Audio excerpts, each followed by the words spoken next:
Good evening and welcome to tonight's program in our series ALEPH 2021 on Jews, Judaism, and the Pursuit of Social Justice. My name is Avinoam Pat. I'm the director of the Center for Judaic Studies and Contemporary Jewish Life at the University of Connecticut. And it's a real pleasure for me to welcome all of you here tonight for the second program in our series in ALEPH, which is co-sponsored by UConn Center for Judaic Studies and the Mandell Jewish Community Center, and is underwritten by the Jewish Community Foundation of Greater Hartford with the support of a generous donor at the Jewish Community Foundation. Tonight's lecture by Aaron Hahn Tapper, who I'll introduce in a moment, is the second in our series. For those of you who were here 2 weeks ago, you learned from Professor Dina Grant on the biblical prophets and social justice. And in just a few more weeks, we'll have the third part in our series by Rabbi Stephanie Ruskay of the Jewish Theological Seminary, who'll be teaching on Jewish ethics, social justice, community organizing, and a 21st century rabbinate. And 2 weeks after that, we'll be joined by one of her students at JTS and 2 collaborators who are in the performing arts world who will be performing for us a Zoom theatrical performance on performing Judaism and social justice. So that will be taking place on March 4th, 2021. And you can see here the remainder of the series, including a presentation by Professor Susanna Heschel on March 18th on Blacks, Jews, and Black Jews, and Gil Troy on May 6th on Zionism, Israel, and social justice. Now, before I introduce our speaker for tonight, Aaron Hahn Tapper, I also want to mention something exciting which will be coinciding with this year's ALEPH program, which many of you will remember last year that the Hartford Jewish Film Festival had to stop halfway through the film festival due to the pandemic. This year, we've decided to organize our film festival as a virtual film festival. So I'm excited to announce that we will be bringing back the Hartford Jewish Film Festival, including the half of the films that were not screened last year and 9 new films that are wonderful films that we'll be showing to the community in a virtual format. So you can go to the Mandell JCC page or to hjff.org to see what is upcoming as part of the Hartford Jewish Film Festival. The whole month of March will be a movie month for virtual film events. So, and some of those will have tie-ins with our ALEPH 2021 series on Jews, Judaism, and the Pursuit of Social Justice. So I am excited to welcome our speaker for tonight, Professor Aaron Hahn Tapper, and I'm so excited that he is joining us for the second part of our series. Professor Tapper is the May and Benjamin Swig Professor in Jewish Studies and the founding director of the Swig program in Jewish Studies and Social Justice at the University of San Francisco, where he's been teaching since 2007. He completed his PhD in the Religious Studies Department at the University of California, Santa Barbara, where he studied the history of religions, the sociology of religions, nonviolence, and religion, politics, and religions and modern Islamic movements. His dissertation focused on the relationship between power, the socio-political context of Israel and Palestine, and Jewish and Islamic religious law, respectively. In 2003, he founded Abraham's Vision, a conflict transformation organization that ran educational programs within and between the Muslim, Jewish, Palestinian, and Israeli communities, for whom he served as co-executive director through May 2013. Currently, he is the executive director of the Center for Transformative Education, an educational initiative aiming to create empowering educational programs to transform societies into their potential, which he co-founded in 2008. He has co-edited 2 volumes, Muslims and Jews in America, Commonalities, Contentions, and Complexities with Reza Aslan, and Social Justice in Israel-Palestine, Foundational Contemporary Debates with Mira Sucharov, which was published in 2019. And he is the author of Judaisms, a 21st century introduction to Jews and Jewish identities, which, as one colleague tells me, is a fantastic book to use for the teaching of Jewish studies today, which brings us to our program for this evening, which I'm so excited to learn from Professor Tapper on, a pedagogy of social justice, teaching Jewish diversity, dismantling the white male Jew. So with that introduction, it is my pleasure to turn the screen over to Professor Aaron Hahn Tapper.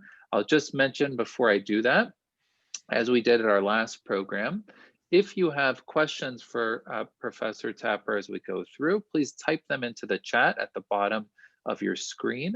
I will be keeping track of these questions as they come in, and after Professor Tapper is done with speaking, I will gladly moderate a discussion with the questions that have come in. So please feel free to type questions as you think of them, and then we will get to them at the end of the presentation this evening. Okay, Aaron, I'm turning it over to you. Thank you very much. Let's see if this works.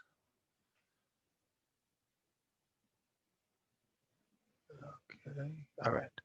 And I'm gonna make everyone tiny. Okay, so thank you very much, Avinoam, for having me, for inviting me.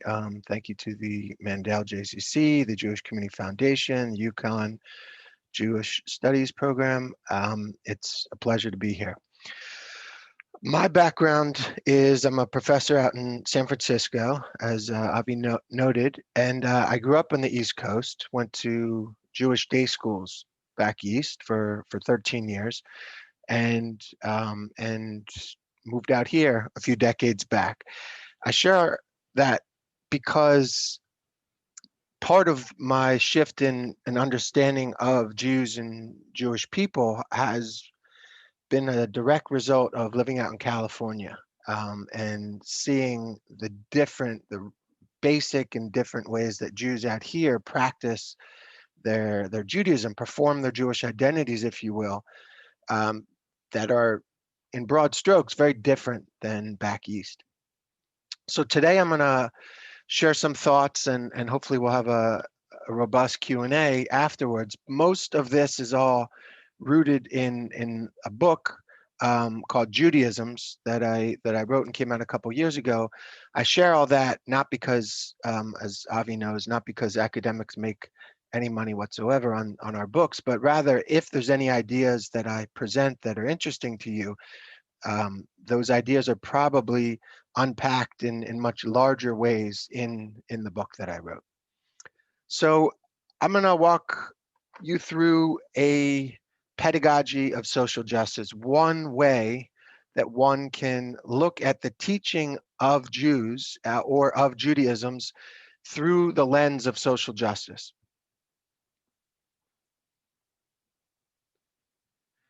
And a lot of this has to do with the idea, what do we think of? Or when any of us say Jews or the Jews, right, with the definite article, the question of what do you mean? What do I mean when we say that is pretty critical.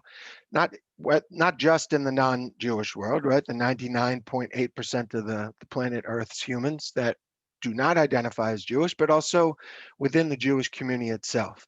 There's some sort of stereotype, some sort of archetype that we're thinking of. And yet, even though we have this semi-concrete idea in our head, as far back as the Hebrews, or their subsequent rebirth as Israelites and then Judeans and eventually Jews, this group has never been uniform, never been consistent. There's never been a Jewish people, only Jewish peoples. Within the Jewish tent, there's always been sub-tribes, sub-identities, and sub-factions. And yet we talk about Jews as if they're some sort of homogeneous, monolithic group, as if they're single, cohesive, interconnected. Perhaps the best definition of Jews I've come across, and unfortunately I came across it after Judaisms was published, so I couldn't work it into that book, but is something stated by Carl Shapiro. Some of you might know was a former Nobel Poet Laureate of the United States, relevant, given the last 24 hours. who said no one has been able to define Jew, and in essence, this defiance of definition is the central meaning of Jewish consciousness. And to some degree, that idea encapsulates part of what I'm getting at, is a defiance of a definition.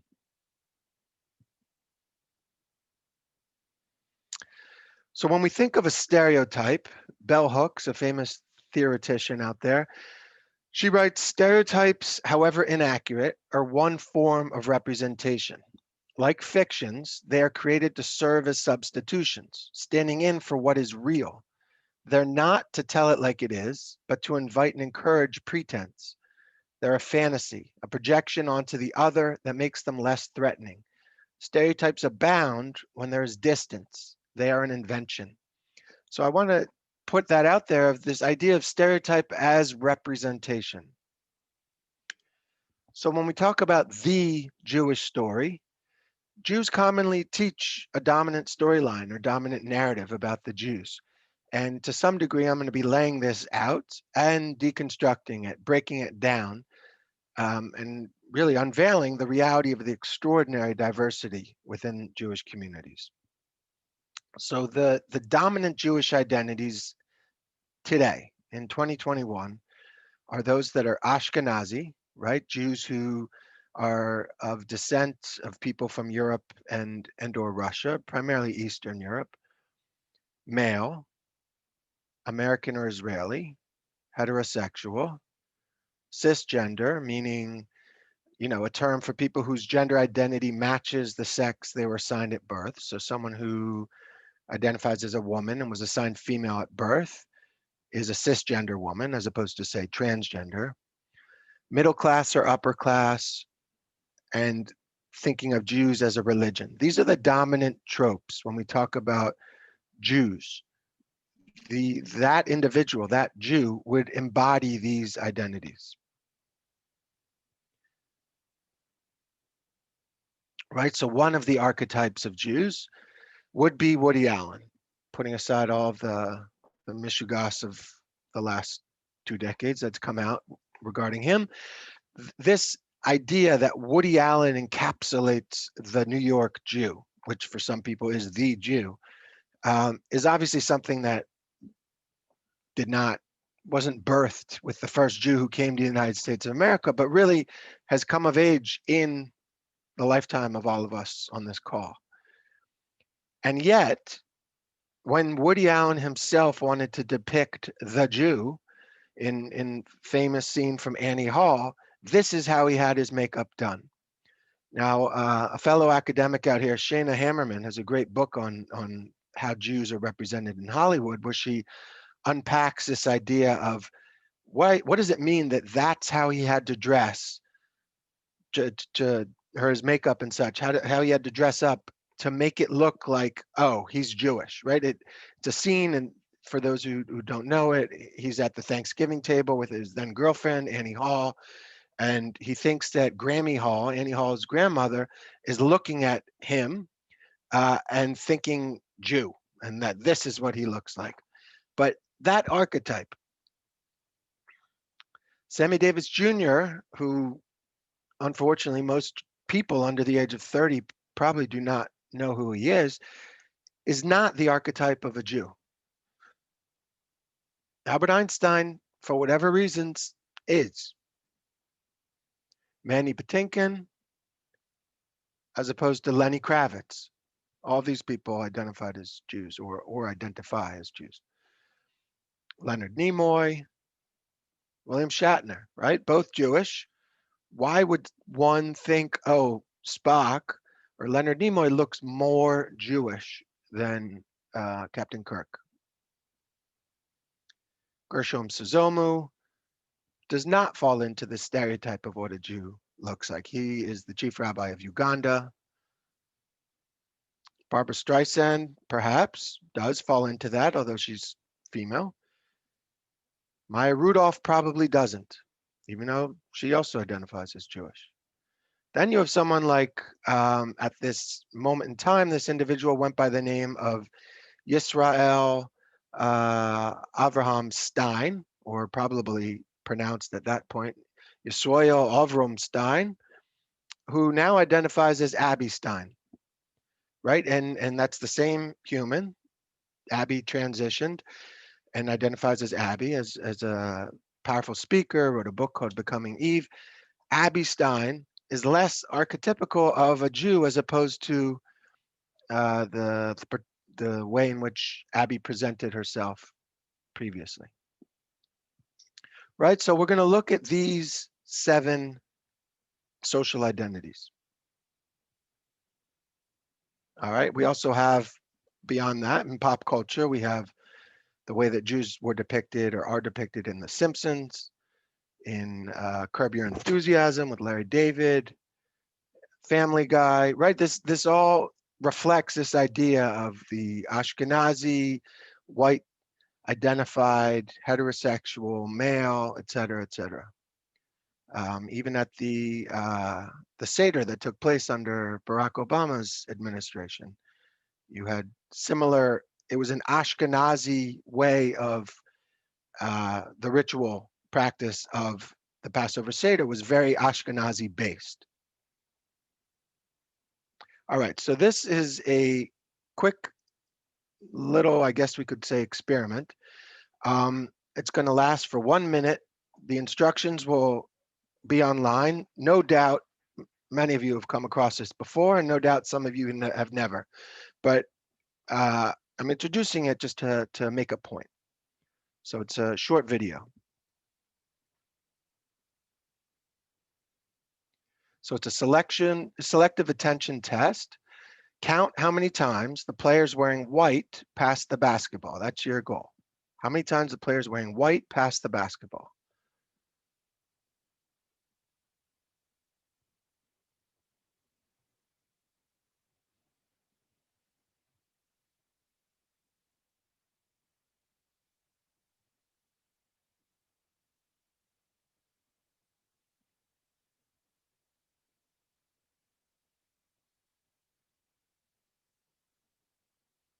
All right, how many passes did you count? The correct answer is 15. So for those of you who got that, good work. But did you see the gorilla?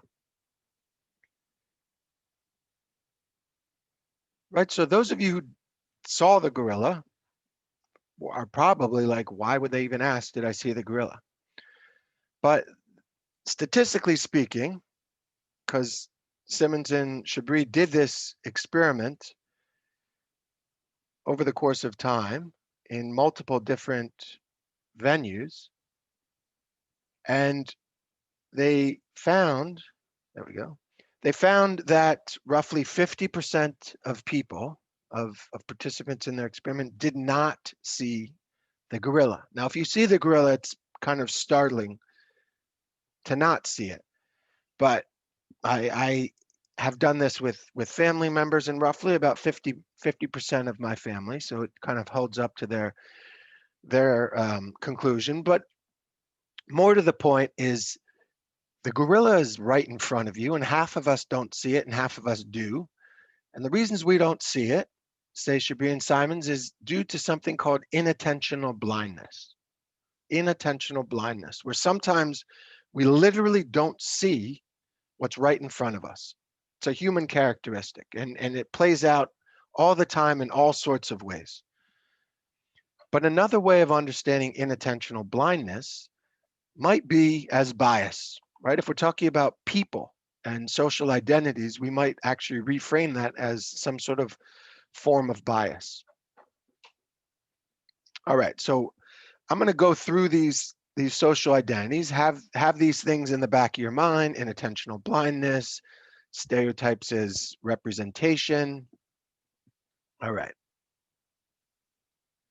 So first, Jews as a religion.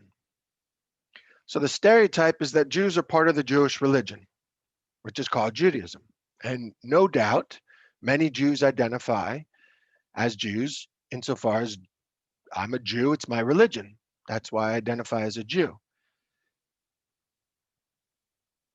Yet Jew is a social identity, and for different people, for different Jews, it means different things. For some, it can mean religion.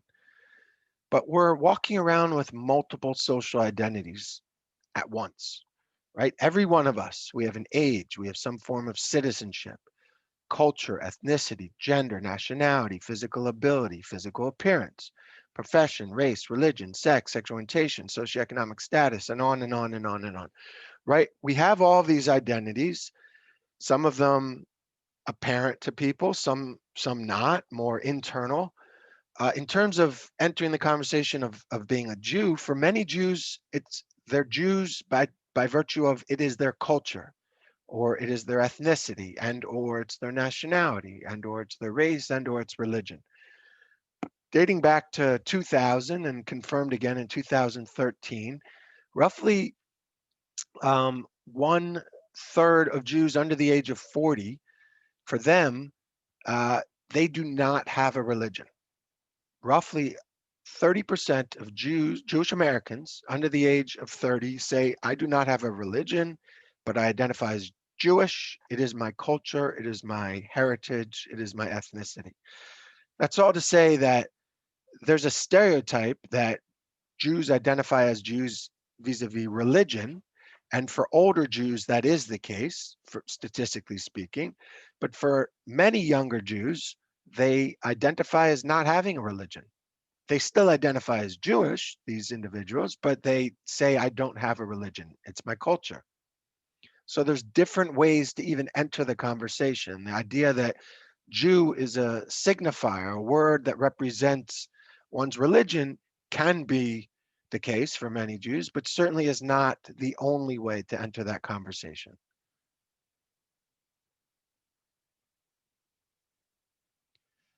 All right, if we look at the second stereotype, Jews, socioeconomically speaking, are middle class or upper class, right? That's a stereotype in this country.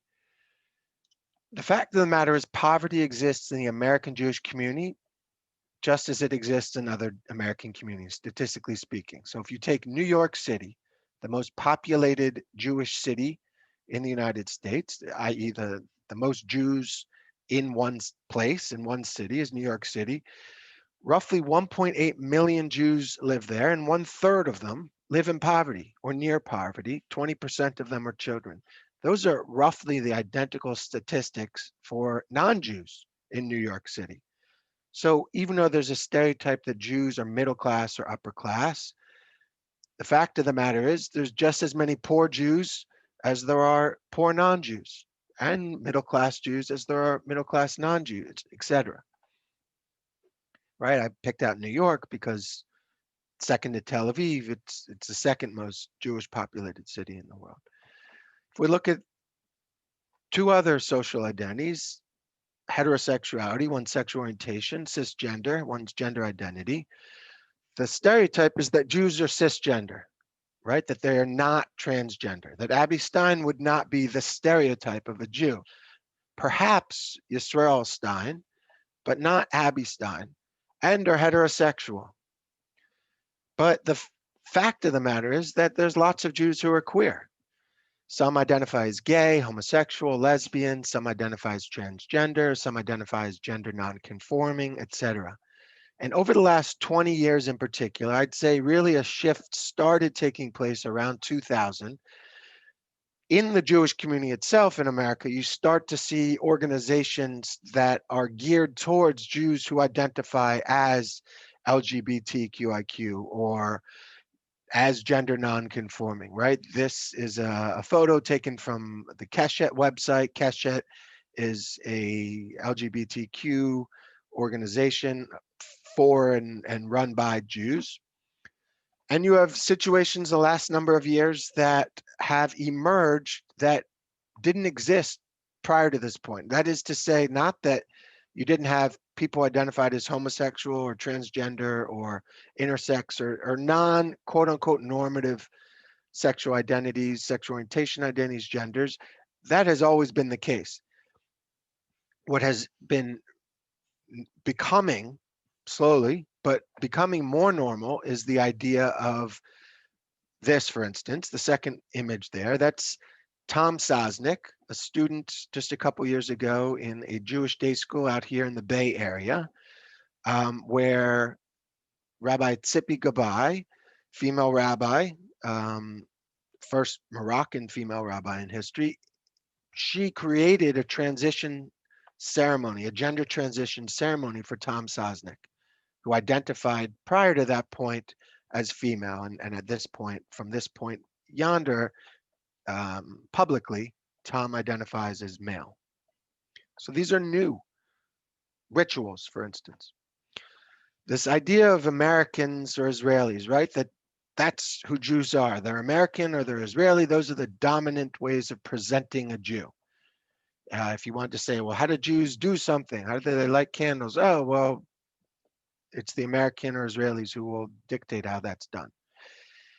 That said, the fact of the matter is Jews actually reside in 140 or so countries out of 200 countries in the world. So 70% of the world's countries have at least one Jew there, which is pretty remarkable in terms of like sheer diversity and dispersion. And prior to the 20th century, there were actually very few Jews in the United States or the land of Israel, Ottoman-controlled Palestine. Maleness. So a stereotype are that Jews are and should be represented by males. We are at a point, especially in the United States of America, where Jewish women are in positions of authority as never before. So even though the first contemporary female rabbi was Regina Jonas in Germany, who died at the hands of the Nazis in the Shoah and the Holocaust. In the United States, the first female rabbi is the woman farthest on the left in that photo, Sally Prusand, who was ordained by the Reform movement. And then to the right of Sally is Rabbi Eisenberg Sasso, who was ordained the first female rabbi ordained by the Reconstructionist Rabbinical College, named at the time. Amy Eilberg, the first rabbi ordained by the conservative movement, Jewish Theological Seminary in the 80s. The first two took place in the early 70s. The one on the far right, Sarah Hurwitz, she was the first ordained Maharat by a modern Orthodox group in New York City. Since then, they have ordained female rabbis using the term rabbi. That's all to say that it's a very recent, in terms of history, it's very recent, but it is absolutely a phenomenon that women are in positions of power in the Jewish American community as never before. And yet, this infographic was put out by a fellow academic. You know, men still dominate professional leadership positions in the American Jewish community, whether in terms of making money, lay leadership, opinion making, etc. So you have this cognitive dissonance going on where the fact of the matter is women are in positions of power as never before historically, and men still dominate the workplace in some basic ways, etc. Finally, the last social identity I want to touch on is Ashkenaziness, that there is a dominant idea, primarily in the United States and Israel, but I'll get to the importance of that in a moment, that Jews are Ashkenazi. Jews are of Eastern European, Russian descent. When the fact of the matter is Jews come in so many different sub-ethnic shapes and sizes, more than perhaps we're even able to count. So to give you really just a thumbnail sketch, dating back at least 1,000 years, you've had Jews in Kaifeng, China. This is Jin Guangzhang and his family in Kaifeng, China, a photo taken in 2012. Shabbat, lighting candles for Shabbat. But going back to 1910, we have a photo of another Chinese Jewish family. Now, whether or not they look Jewish is another piece of the puzzle, but at least from these two images, we might say that they would pass as Chinese people, which is a loaded idea as well. All right, if we look at India, you have a number of subsections of Jews. You have B'nai Menashe Jews, Indian Jews. Here's a photo of some that in 2012 had recently immigrated to the state of Israel. Here's a photo of B'nai Israel Jews, a pre-wedding, a henna ceremony. Here's a group from the JCC, but not in Hartford, but in Mumbai. In India, the dominant three groups are Kochini Jews, Jews from Cochin, and really the state of Kerala, Jews who identify as Baghdadi Jews, and Jews who identify as B'nai Israel, and then B'nai Menashe. Those are the four groups, but really you can, within each of those groups, there's subgroups and sub-subgroups. If we look at Yemen, here's a group of Jews outside a synagogue in the capital, Sana'a, about 100 years ago. And you may note that they're very dark-skinned.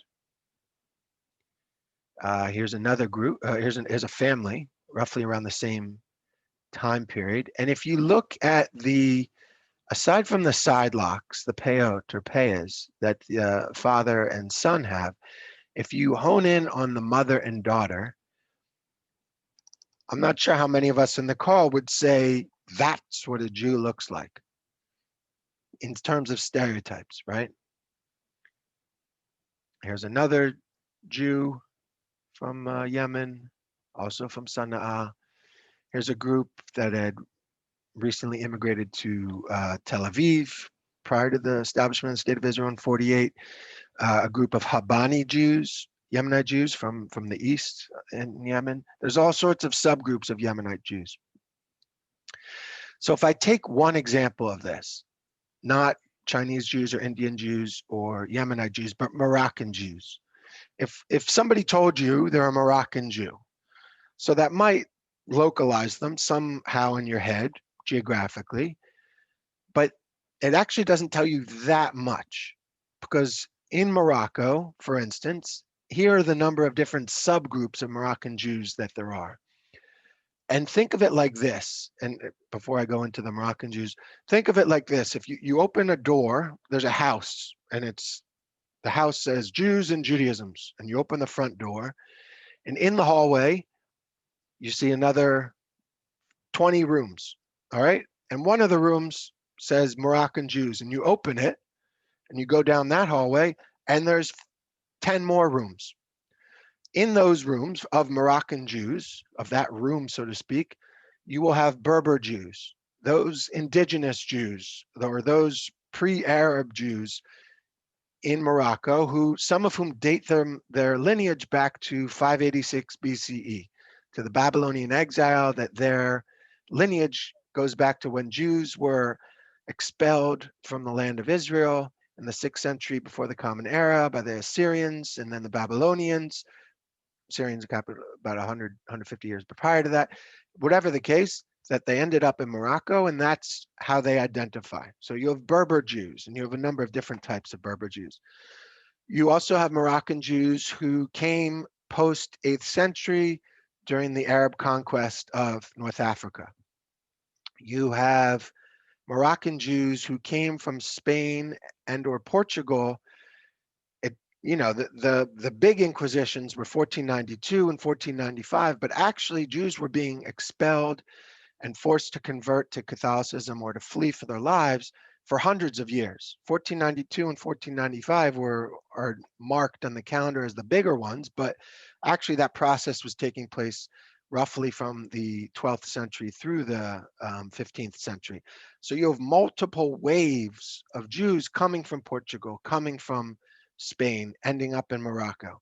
And if you can imagine, those Jews that ended up in Morocco, fleeing for their lives or what have you, in the 1200s, would probably have very different customs and rituals than those that fled in the 1300s or the 1400s, right? That time difference is distinct.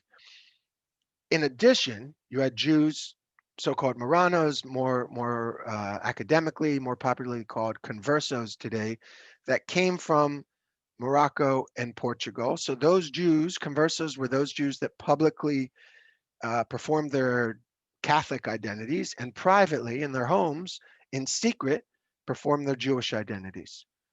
And that is how they survived. You also have waves of conversos moving from Spain, Portugal, ending up in Morocco. So that's also a very different type of performance of one's Jewish identities.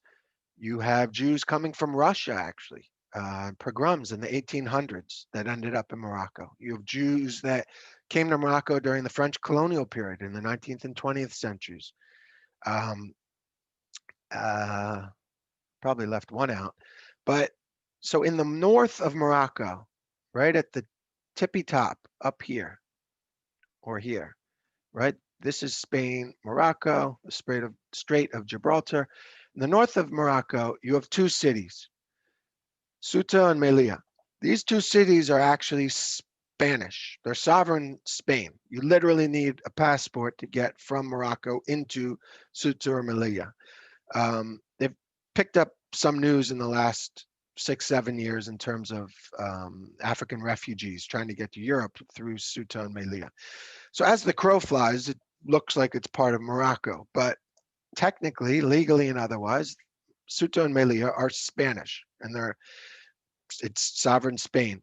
If you go into either of those cities, you have a wide variety of Jews, to the extent that when I was doing research on this a number of years ago, in 2012, in Melilla alone, you had 12 different synagogues of different types of Jews, Sephardi, Ashkenazi, all different Indian, everything in between, in just Melilla. So if someone tells you they're a Moroccan Jew, that doesn't necessarily tell you that much, is my point, right? You enter the house of Jews, Judaisms, you're in the foyer, there's 50 other rooms, you're like, oh, they're Moroccan Jews, I'll go into that room. You open the door and you actually see 15 new rooms in the Moroccan Jew room, and then you have to go into there, right? That each one of these groups has so many subgroups and sub-identities. The point of the matter is they're not Ashkenazi in this particular case. Now, the reasons for dominance of specific identities, I'm going to go into relatively briefly because I don't want to take this entire time talking. But there are reasons for the dominance of specific Jewish identities. In particular, if we talk about why Jewish identities are American-centric and Israeli-centric, well, there's some reasons for that. 100, 120 years ago, you did not have the number of Jews you have in the land of Israel. Right now, it's the state of Israel, but you certainly didn't have that number of Jews, 6 to 7 million Jews. You didn't have that 100 years ago in the land of Israel. In the United States, you didn't have that, say, 120 years ago. For instance, in 1790, 0.3% of the total US population was Jewish. You only had 1,200 Jews. Fast forward, say, to 1888, you now have 400,000 Jews, but that's still only 0.6%. By 1900, it had only gotten up to 1.3%. But then, as some people know on this call, I'm sure, between 1880 and 1910, you have roughly 1 million Jews that immigrated to the United States from Eastern Europe and Russia. And between 1880 and 1925, about 2 million Jews immigrated to the States from Eastern Europe and Russia. Today, we have 6 million Jews, give or take, roughly 2% of the United States population. So 120 years ago, the idea of Jews residing on 140 of the 200 countries in the world, that was more normative of the masses than it is today. Today, 80% of all Jews live in two places.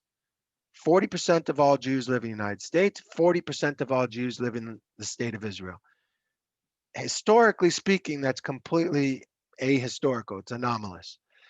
In the land of Israel, when it was controlled by the Ottomans, circa 1900, maybe 15,000 Jews, maybe.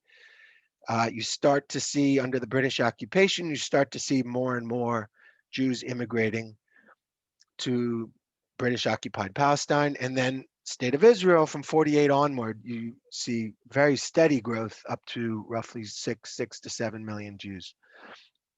So again, why might there be American and Israeli dominance in terms of the archetype, the archetypical Jew? Well, 80% of Jews worldwide live in Israel and the United States of America. But if we have a timeline, that little piece, that piece where we live in and the last century is actually pretty small in regard to a community that dates itself back 3,000 to 4,000 years. So that's one reason you have American-Israeli dominance, because 80% of all Jews live in those two countries. In regard to Ashkenazi dominance in the 20th century, here's some reasons why Ashkenazi, the stereotype of Ashkenazi, has become dominant. Right, as we laid out, 40% of all Jews live in the States. 80% of American Jews identify as Ashkenazi. Okay, so most American Jews identify as Ashkenazi. Most are descendants of the 2 million Jews that immigrated to the United States from 1880 to 1920, including me on my father's side. Other 20% don't identify as Ashkenazi. They identify as a variety of other sub-identities, social identities. 40% of all Jews today live in Israel. Roughly half identify as Ashkenazi, half identify as Sephardi, Mizrahi, Ethiopian, and on and on. So one reason, perhaps, why there's Ashkenazi dominance is because most Jews identify as Ashkenazi today. Worldwide, roughly 60%. However, this isn't the case historically. If you go back 200 years, if you go back 500 years, if you go back 1,000 years, if you go back 1,000 years, at best, less than 10% of all Jews live in what we now call Europe. So should we be speaking about Jews in an Israel-centric or American-centric way, when for most of Jewish history that isn't the case? Most of Jewish history, Jews did not live in these two countries. Or should we speak in terms of Ashkenazi dominance, Ashkenazi hegemony, even though historically, yes, now most Jews in the world identify as Ashkenazi, but historically that isn't the case. That's a recent phenomenon.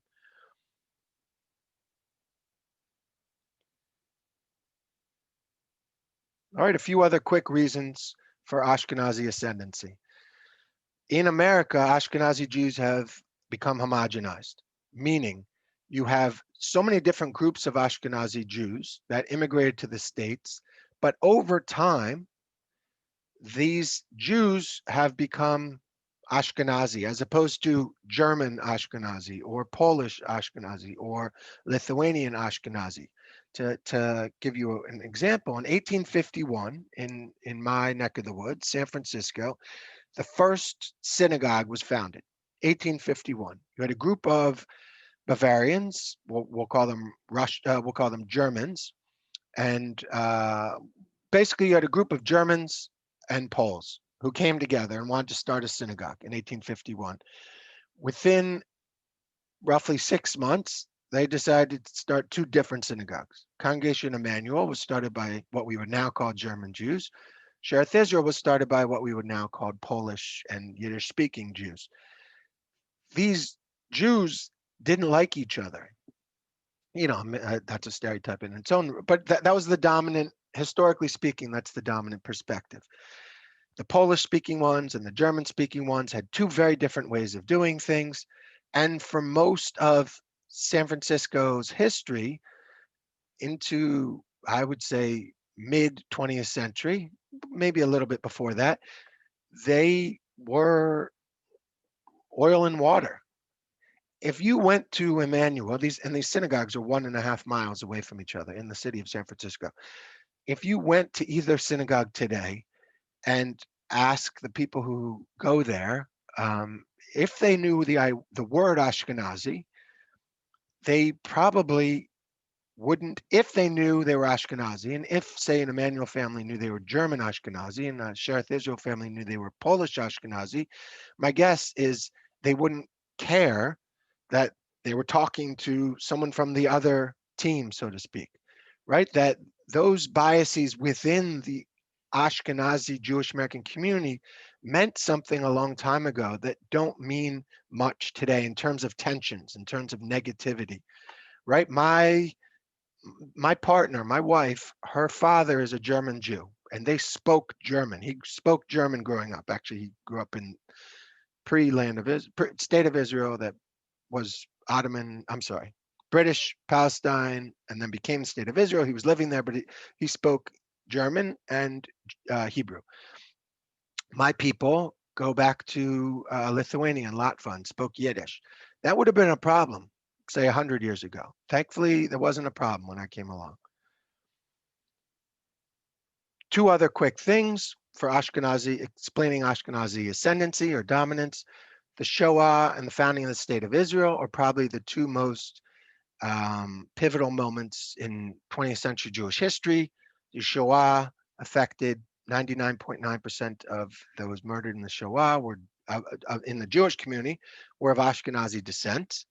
And the State of Israel was by and large founded by Ashkenazi Jews. And for most of the pre-48 time, and since that point, Ashkenazi Jews have had a dominance in the State of Israel. And it's that an Ashkenaziness is interwoven into the structure of the whole state. So if you have two major events that affected the Ashkenazi community more than any other world Jewish communities, ergo Ashkenazi ascendancy. The final one is a bit deeper and really deserves a talk on its own, how Ashkenazi Jews in the United States of America have become white. Now, certainly in the last 4 years, non-Jewish white supremacists have made very clear that Jews are not white, that Jews are relegated to a subhuman status. That said, those viewpoints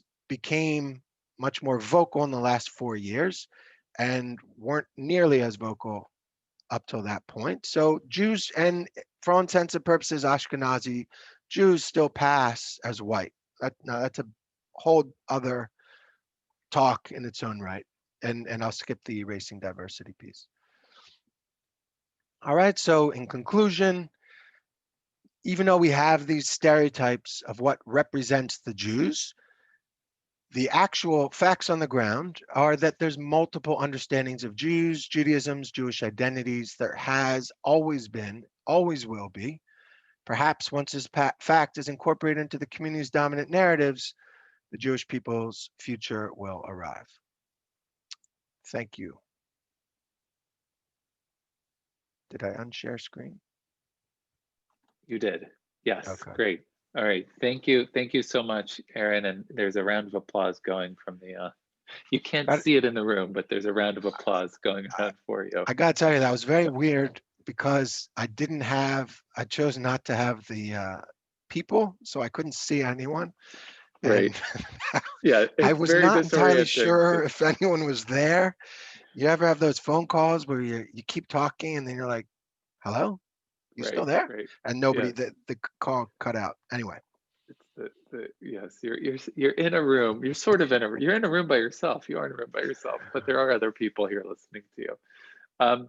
So thank you for a really fascinating, thought-provoking presentation. And as I said at the beginning, we do have time for Q&A and questions. So please feel free to type questions that you might have in the chat, and we have plenty of time for discussion with Aaron. There are a lot of things that I think probably are thought-provoking, maybe provocative, that I'm sure Aaron would love to engage with us on in terms of questions.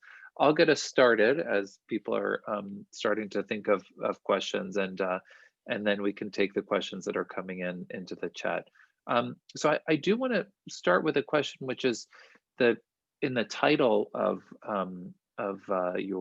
your presentation, which I think you titled "The Pedagogy of Social Justice," and for us to think about the ways that we teach about Jews and Judaism. And I also want to ask you about the program that I think you were involved in the creation of on Jews and social justice at the University of San Francisco. Is that right? Yeah. So can you tell us a little bit about sort of how this kind of socially just way of teaching about Jews and Judaism informs both the way that you organize this presentation and also the way that you try to do your own teaching about Jewish history, Jewish culture, Jewish civilization?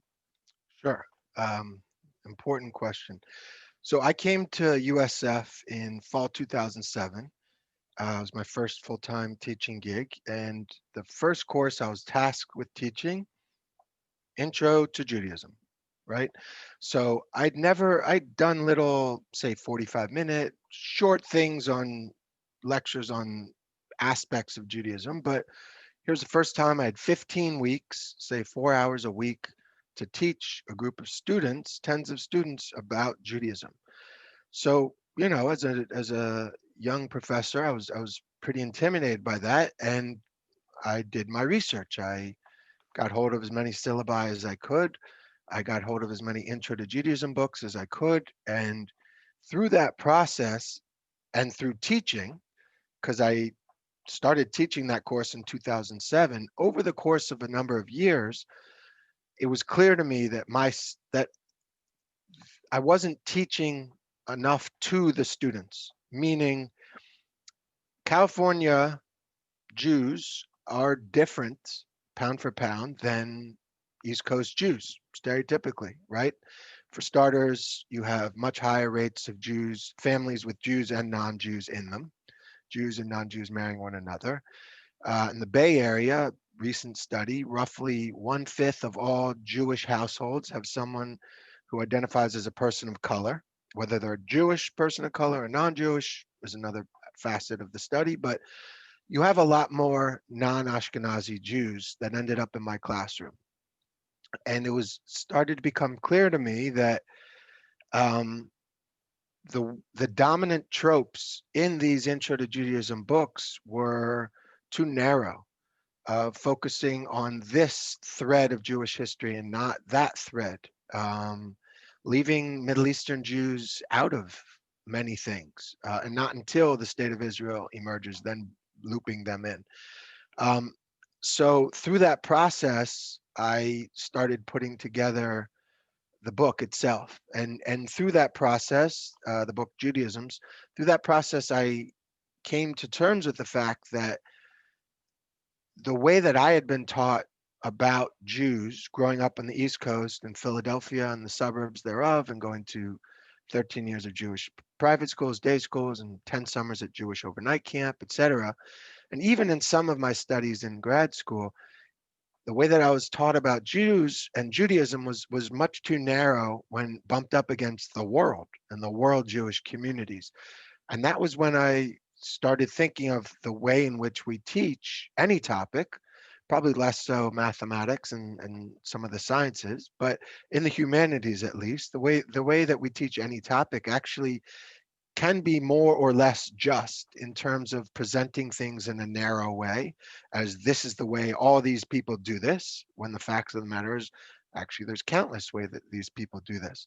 So so we have a program at USF called, our Jewish Studies program is called the Swig program in Jewish Studies and Social Justice. And we try to integrate social justice paradigms into our classes. And when we bring speakers in, going back 12 years, we've brought speakers who challenge dominant norms. So Black Jews, Chinese Jews, transgender Jews, intersex Jews, whatever the case, we've brought people to campus to teach about how they approach their Jewish identity from lens of other marginalized identities.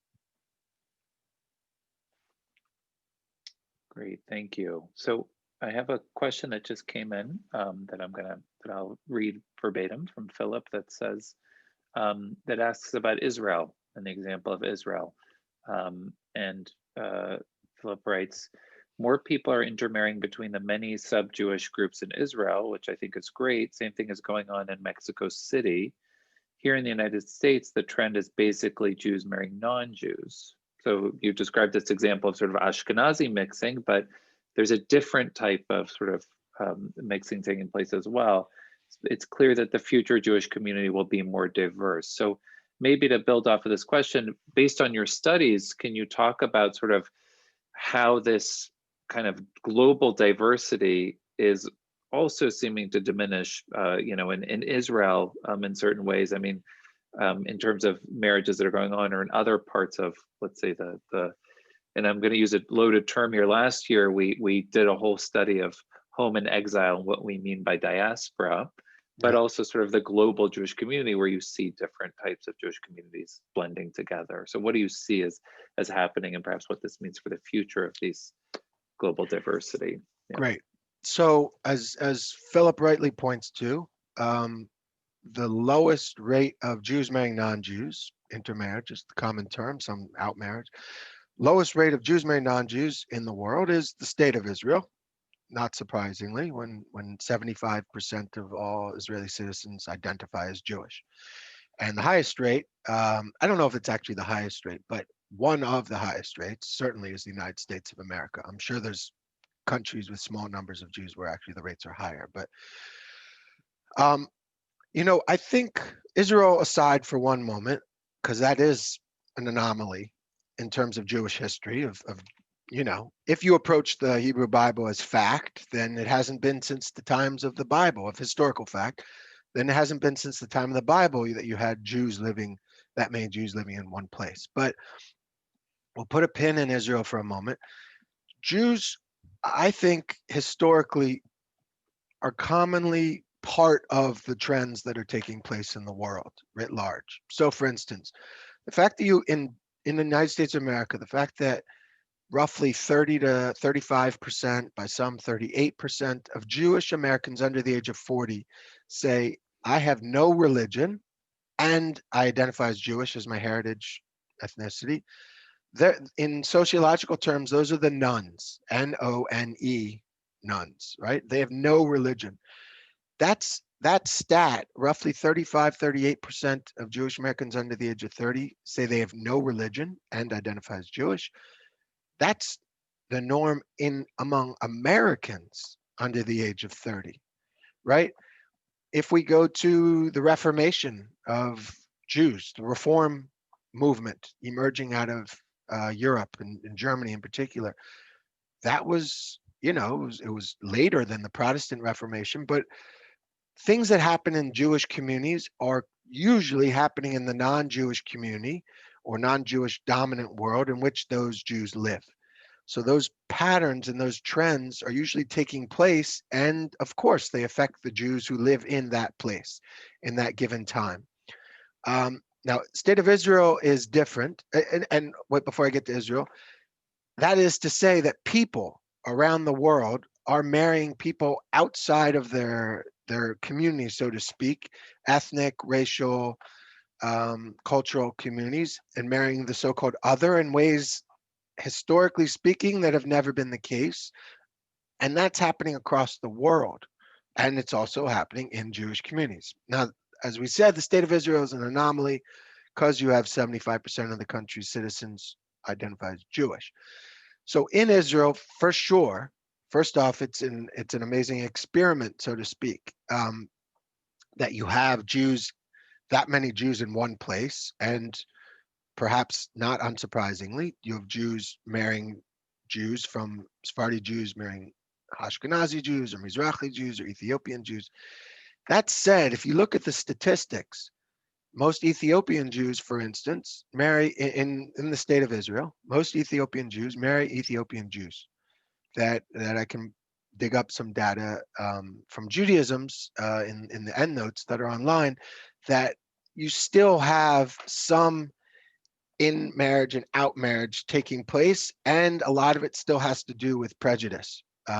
When people give reasons why they didn't want their kid to marry their Sephardi kid or Ashkenazi Jewish Israeli kid to marry someone from the Ethiopian Jewish Israeli community. So you still have certain boundaries that aren't being crossed too often in the state of Israel. They happen, of course. Not on similarity in the United States, where even in the Jewish community, you don't have as many Ashkenazi Jews marrying African American Jews as you do Ashkenazi Jews marrying Ashkenazi Jews. So yes, no doubt, even in the state of Israel, everywhere, the Jews are becoming more and more diverse. One last thing about that is the statistics that have been out there now for at least 20 years in regard to how people of color, which is also a challenged term, but I'll use it momentarily, non-whites basically, or sometimes people like to use the term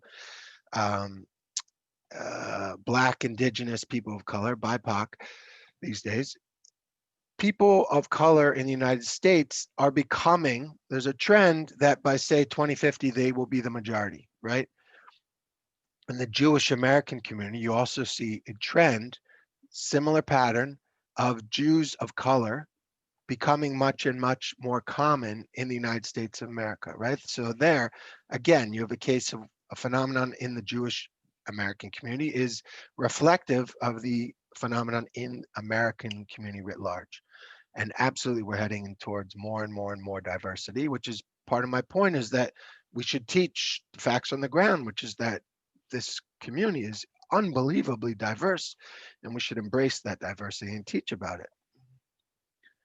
Um, there's another question that came in from Gary that asks, with the recognition of the diversity of Jews, what is the significance for the community outside of Israel, culturally, religiously? And I want to add on to that question a little bit, because if you know, as you're arguing the sort of our understanding of what it means to be Jewish, you know, we have to think about not just a religious definition, but sort of a more diverse, inclusive definition that recognizes that diversity. And the term Ashkenazi is a historical term, right? So are we entering, you know, if you're seeing a future of sort of a more diverse American Jewish community that's not an Ashkenazi community, are we entering a new era of sort of Jewish definitions? That Ashkenaz was a geographic area, Sfarad's a geographic area, right? So are we entering an era of sort of I don't know what we'll call it, but you know, this there's an American, whatever the American, you know, Jewish community looks like, and that there's other sort of global. Mm-hmm. But maybe we'll take Gary's question first, and then I'll come back to my question. All right.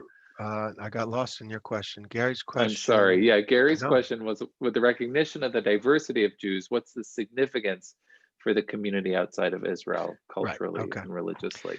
Yeah. Okay. So I'm not sure if there was a dominant flow to or idea that emerged from your series last year.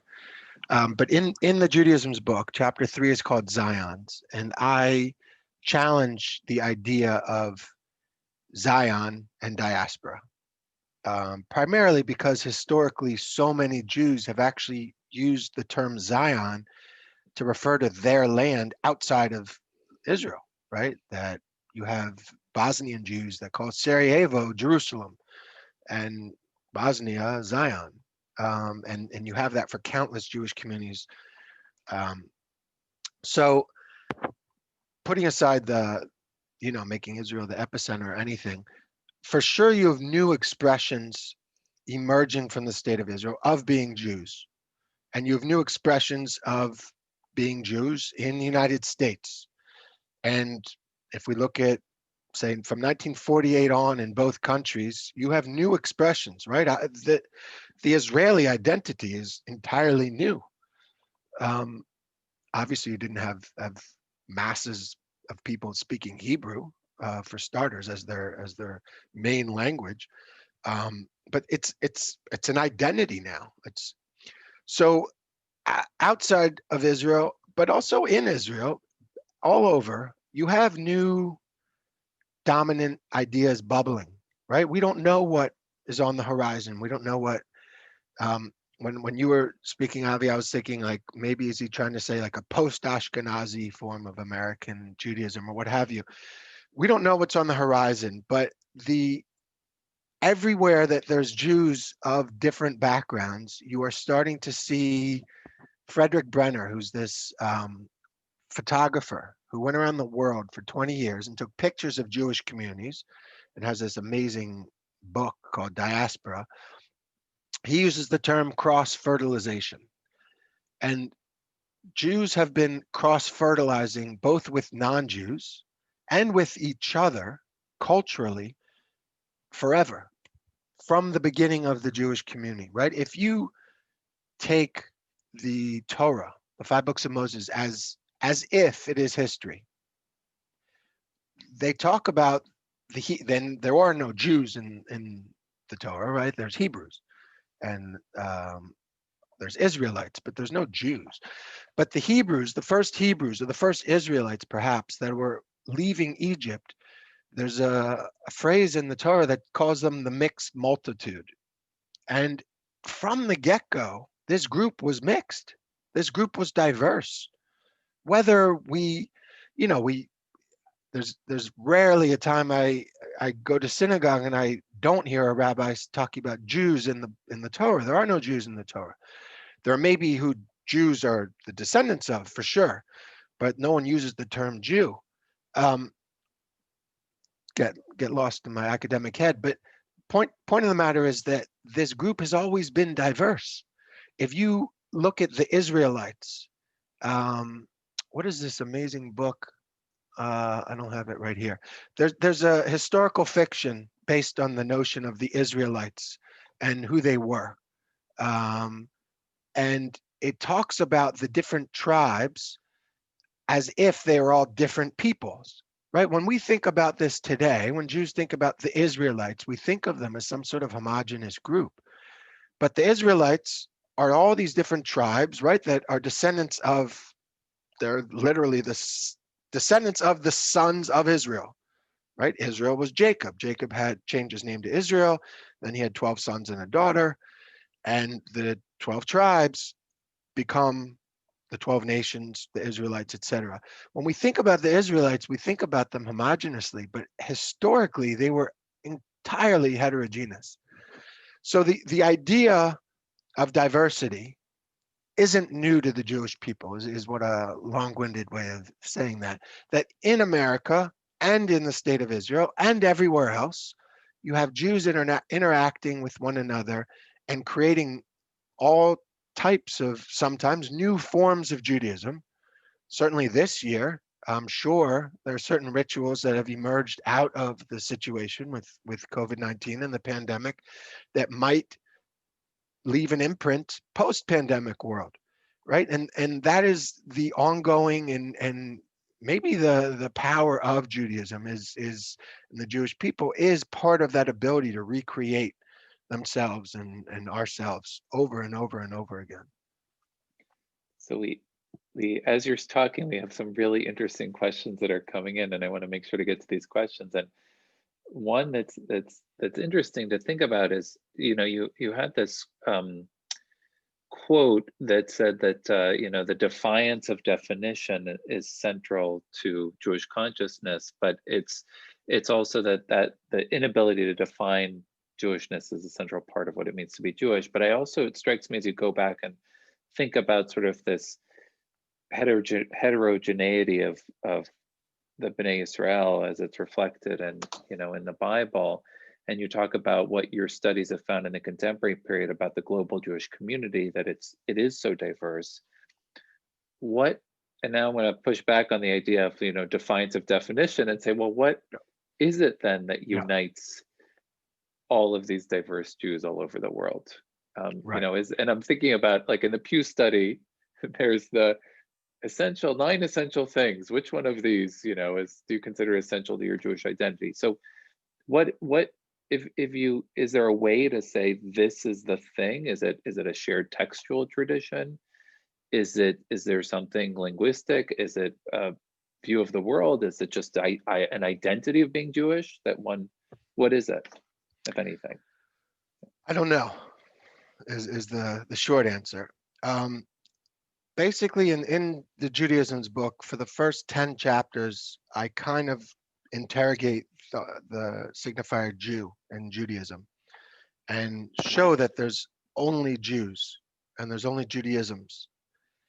Chapter 11, I start to look at that insofar as the chapter is called Borders, and I look at communities that I call, for just having some sort of language to discuss it, so-called border communities. So I look at communities that challenge the norm, right? If I had a blackboard and I could write on it, I think about communities as circles, but the edges I think are kind of dotted lines.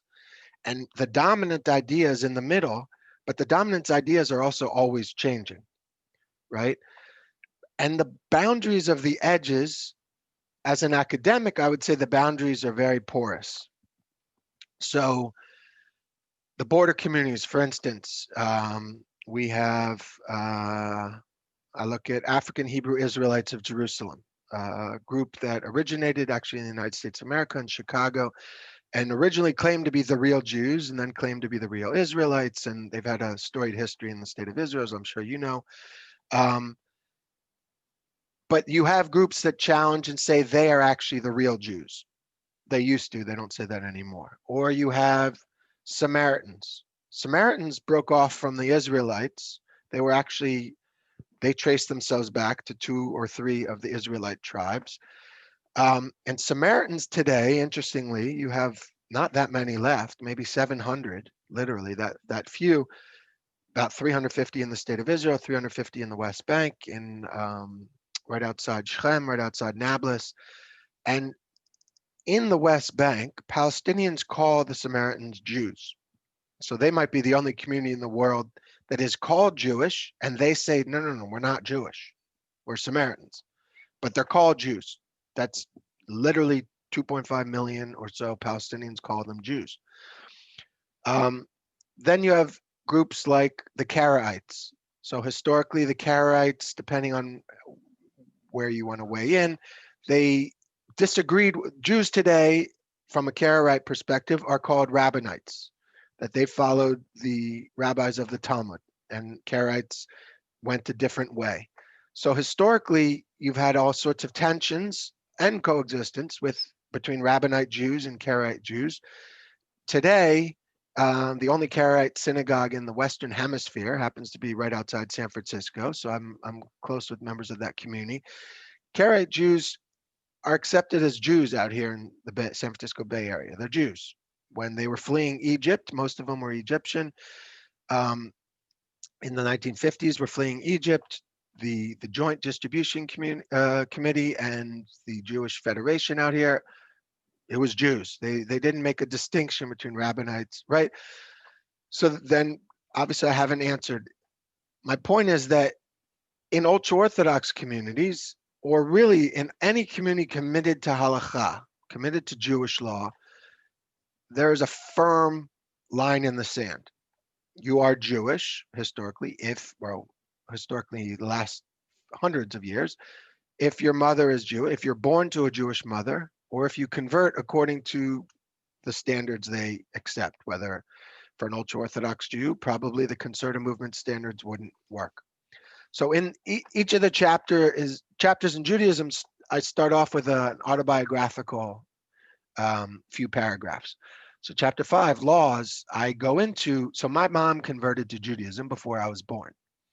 So in college, I ended up at a Orthodox yeshiva over the summer in third-year college, and the head of Jewish law for the yeshiva, the head posek is the word, he wanted to know if I was Jewish. It was his obligation to figure that out. And he says, I see you wrote here that your dad was born Jewish, but your mom converted, and that she did a conservative movement conversion. And he said, so you might not be Jewish, right? So I'm 21 years old. I've literally attended more Jewish day school than anyone else in this yeshiva, because by and large, it's for people who didn't grow up with the privilege of receiving a Jewish education, a Baal Tshuva yeshiva. And it was an interesting now that I'm 47, as a 21-year-old, it wasn't interesting. I had a few thoughts in my mind that I didn't share with the rabbi, but it is intellectually, it's an interesting question. If my mom's conversion before I was even born was invalid, halachically speaking, from whoever's perspective, does that invalidate my identity? So for sure, I know many Jews who would say, absolutely. If it was not halachic, that means you were not halachic. You weren't born. You have to convert. But it's in a postmodern perspective, certainly perspective from most of my students, that they can't wrap their heads around that one. Like, why wouldn't you be Jewish? You were raised Jewish, etc. So when I have to answer the question, all right, so as an academic, wearing my academic hat, I would say there's all different ways of being Jewish. As someone who also lives in the world, has 2 feet on the ground, I'm actually married to a rabbi, a conservative rabbi. I have two kids. I'm well aware that my kids are 10 and 13, but I'm well aware that if and when someday my kids come home with someone and they want to marry that person, that's probably where the rubber meets the road of whether, let's see how open-minded I am in terms of accepting someone's Judaisms or not. Um, my wife was born Jewish and she identifies as a female. And so my kids are Jewish regardless of the halachics of my mom's conversion and all of that. But intellectually, I would actually say I'm not sure what the common denominator is, because I can tell you that from my perspective, I have more in common to non-Jewish friends of mine out here in California than I do to ultra-Orthodox Jews living in this one neighborhood in Jerusalem, Mea She'arim, where I've had many Friday night dinners in, say, 25 years ago. I have more in common with these non-Jews than I do to those Jews. So one last thing, because that's the question to me, like to an extent, the whole book is about that to some degree. And I would say I go around and around and never answer it. But I'd say the last thought is what Frederick Brenner said to me. So this photographer I mentioned who traveled the world for 20 years, took pictures of Jews. I asked him once, had the opportunity to spend an afternoon with him, and we were in the famous Shuk in Jerusalem. And I said, all right, so what brings them all together? You, me, those guys, right, that we're seeing in the Shuk. And he says, I said, you've traveled the world for 20 years. He said, in my mind, the end of the day, the only thing connecting all of these Jews together is that they all claim the term Jew. And that's a very postmodern 21st century approach. And I think there's something very true to it, because in a world in which identities are porous and are constantly being challenged and re-challenged, and right, I present myself as white Ashkenazi and identify as such. So if I'm using the term people of color and that offends someone, well, I could probably get away with it if I was a person of color, right? So people, who is allowed to use which terms to talk about what, these are all critical things, but we're constantly redefining the terms and redefining the meanings of things such as race and ethnicity and religion. And I think Frederick Brenner's non-response is the bottom line, that what connects me to that ultra-Orthodox Jew that probably wouldn't accept the Judaism of my mother, and thus me, well, we both say we're Jews. I'm not sure we have much more in common other than we've read some of the same books, right? Sacred books, etc.